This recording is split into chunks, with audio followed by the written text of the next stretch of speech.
You know, for this bottom fishing, sund'slodge has really nice heavy outfits with 100-pound braided line.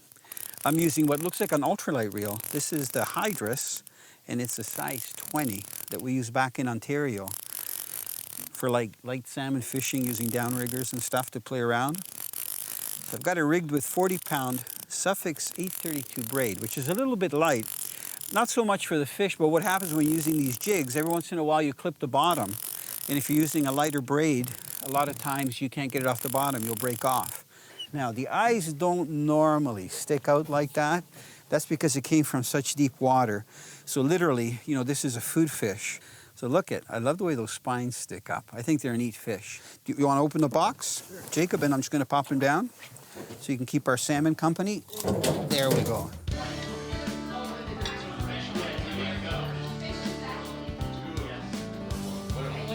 sund'slodge is a very unique destination located on Malcolm Island. When you arrive by boat, the first thing you see is an amazing elevated dock system that takes you all the way to the mainland. When you get to the mainland, you're greeted by some animals, some alpacas, which are free roaming on the grass right in front of the resort.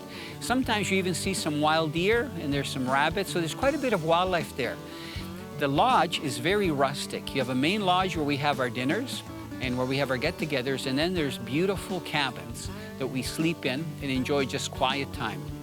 The owners of sund'slodge have invested a lot of money, and they've upgraded everything at this location.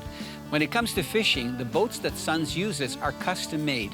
They're made out of aluminum, but they almost look like a Zodiac hull. They have air chambers underneath. They're extremely safe, very comfortable. They have a cabin, they have a head, and they also are very spacious and equipped with all of the equipment that you need for fishing.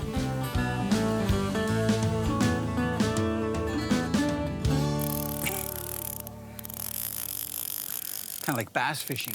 Run and gun, we're hitting different spots, just trying to get a variety of fish. You can see why they call them yellowtail. It has that nice yellow tail, and they kind of remind me of a smallmouth bass. There, look at.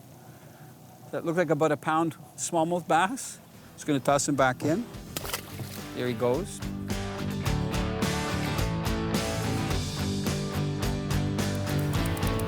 Bit of a lighter action rod than I was using earlier, so this feels a little more substantial of a fish, but nope. Oh yeah, here, it's a little pull back. He's got some war wounds on him, it looks like. Oh, you know what? Yeah, something went to grab him. Look at this side. You can see some scales are missing. Okay, you know what? Nice little fish. I'm gonna let you get back to fishing. I'm gonna put the pliers right down here, Ben.